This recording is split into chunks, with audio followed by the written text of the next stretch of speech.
Pisces, welcome to the channel, or welcome back if you're returning.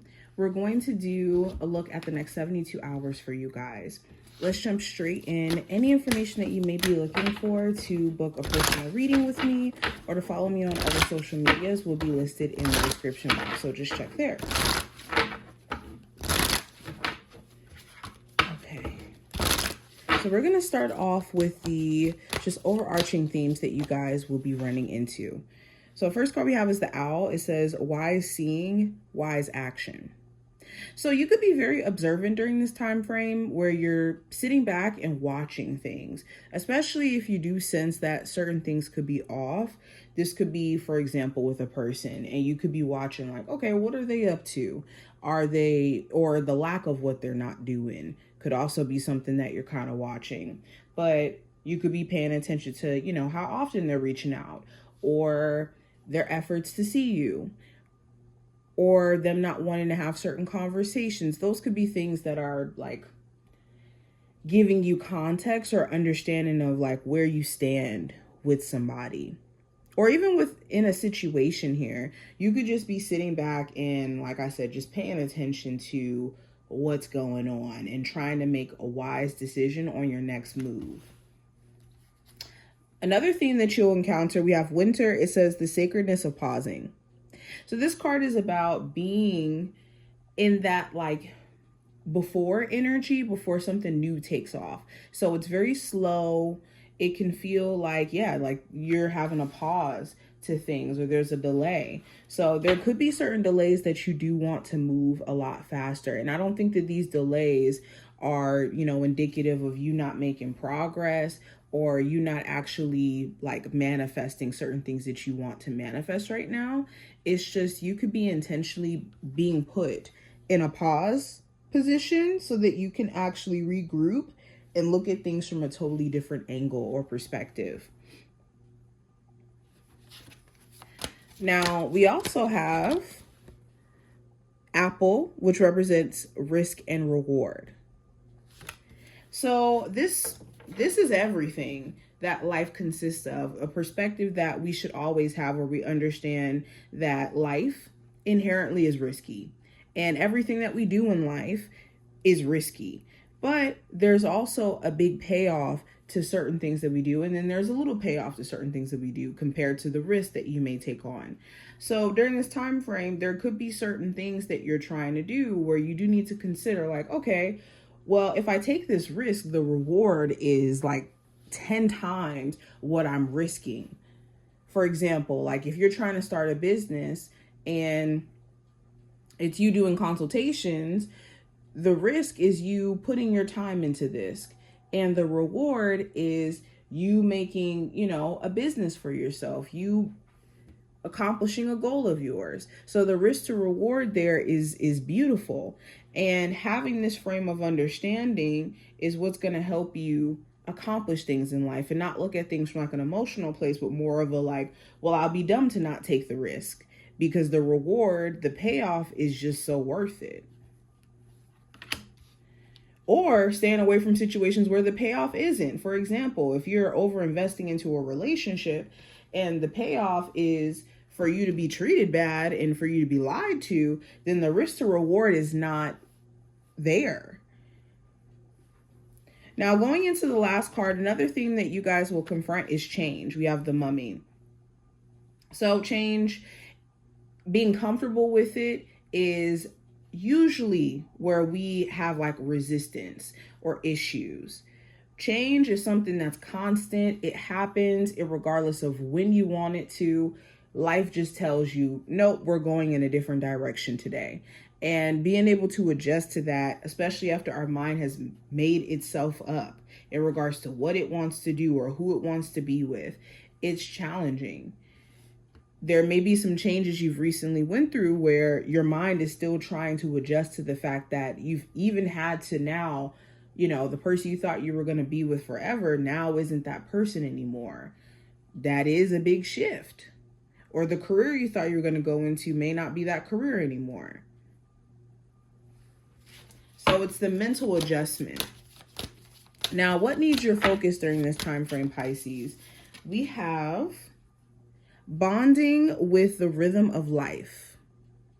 So what needs your focus during this time frame is you not being in resistance to life and its ebb and flows. Kind of like what I was saying with the change card. It's the acceptance part that makes it really difficult for us to actually grow with change, because we don't want to accept it. So we resist it, and then we go through trials and tribulations in us not resisting change. But with you needing to bond with the rhythm of life, this is understanding that you can't fight the rhythm. All you can do is join it. If you can't beat it, join it. Now, what also needs your focus, we have alchemizing confusion into clarity. So any literal confusion, literal misdirection, illusions, prioritizing truth over all of this is what's going to help you. And staying away from situations that cause you to be confused or require you to be confused in order to be in it. Okay?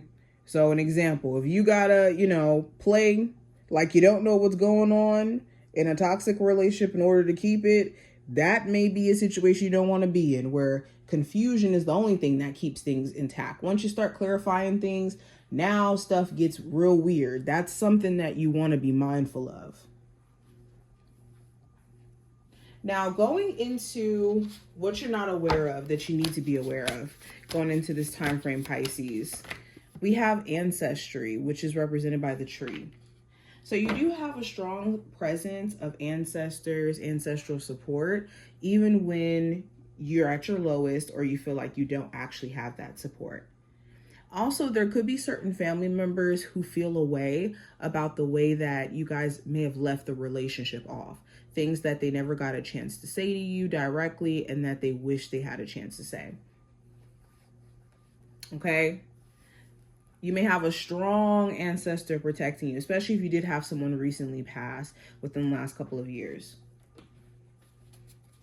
Another thing that you may be unaware of that you need to be aware of during this time frame, I have resilience in reverse. So this spirit of needing to fight through challenges and needing to, weather the storm, that cycle is coming to a close. So you're not entering, or you're not going to be in this like life is so hard, or life is so difficult, or my situation is just unmanageable. You're actually shifting into more of a calmer time.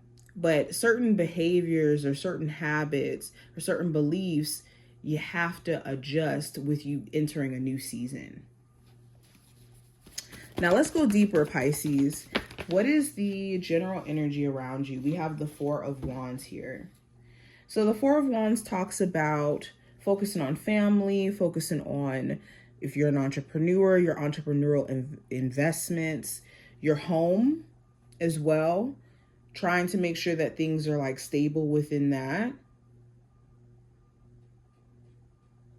You could also be questioning when it comes to like a friend group, whether or not you actually fit in or if it's something that you want to maintain, especially if these are like childhood friendships or old friendships from when you were younger, and you may not resonate with certain people who you used to be cool with. Okay. Now, going into what I see with career and finance, I have the High Priestess that flew out. So yeah, some of you, you're focusing on working for yourself, like completely deciding to turn your attention to focusing on having your own business, being self-employed, making money on your own terms. For others of you, you could be using your expertise or your skills, or even just information that you may know, skills that you have that could really pay you, and finding ways, looking at ways that you can make money. You could get some information too, finally, in regards to a job that you've interviewed for or that you applied to. Or if you've applied to several of them, you could be starting to hear back from, certain places you've already applied to or interviewed for. There also could be some work secrets that get passed on to you, like stuff that's changing on the back end. either people getting fired or upgrades to the job or rule changes, quota changes, stuff like that. Now, going into love, what's the energy for Pisces for the next 72 hours for love? We have the King of Wands. So there could be an Aries that you're either attracted to, dealing with romantically, Aries, Sagittarius, or Leo. It doesn't have to be a fire sign, but I do see a strong sense of attraction to someone. Now, there could be a little bit of passive aggressiveness where either this person could be, you know, passive aggressive about things that they're kind of feeling, or you could at some point. Why is this here? I have the Five of Pentacles. So this could be because of abandonment. Like, this person may take a step back temporarily during this time frame, or just be kind of withdrawn. And this could be something that you notice, and it's like, okay, what's actually happening? Are you ghosting me? Are you, like, what's happening? The King of Wands also talks about like wanting to know someone's genuine intentions behind their actions, or someone wanting to know that from you. And based off of if you feel like this person's genuine or not is going to determine if you continue to talk to them or deal with them. Now, going into what I see for the possible challenge you may run into, I have the Four of Cups. So this could be focusing on what you regret doing or saying, or just fixating on what you wish was different. Because the Four of Cups is a like, oh, I'm annoyed by this. Or focusing on missed opportunity. Or what we wish was, like I said, different. Also, the challenge could be rejection. You may feel like you want to reject somebody, but you don't know how to. Like their advances to get into more of a serious relationship right now, or them trying to get back cool with you after being a fake friend. Okay. For others of you, you just may be bored. Like there's certain things that you just don't have the same interest in anymore. Certain hobbies, certain things you used to, you know, participate in. Now, going into what I see for the advice for this time frame. With the Four of Cups also could talk about someone going out of their way to make it known that they have a dislike for you. That could also be another challenge. I meant to say that. Someone could be making it a mission to like go out of their way to start issues at work, for example, or gossip, just to make it known that they have an issue with you. Now, going into what I see for the advice with the Empress, it's important that you take a mature approach to things and that you allow whatever dust to settle before making any impulsive decisions. Also, when it comes to a co-parenting relationship, prioritizing peace where you guys are not arguing about things at all related to what you guys personally have going on as much as possible, because this could cause you guys to not be able to co-parent. Also, go where you're supported. If you have certain people around you who like are negative or they're not supportive of you, stop pouring into those relationships. Now, last card, outcome of this time frame, we have the Five of Swords. So there could be a small disagreement that you guys end up getting into with someone. Doesn't matter who this may be, but there could be a disagreement or a misunderstanding where someone's actions could be misread, or their words could be misread, or there just is so much misunderstanding, or someone genuinely does do something and you could look at them like, okay, was your intentions malicious, or vice versa. The Five of Swords also talks about confronting self-sabotage, whether that's like mentally doing things where you're assuming the worst, or, you know, doing things to protect yourself, but it ends up self-sabotaging you. So yeah, those are going to be the themes you guys are going to be addressing. I hope I gave you context as to what's going on. If you took something from this reading, definitely thumbs it up and subscribe. And I will see you in the next one.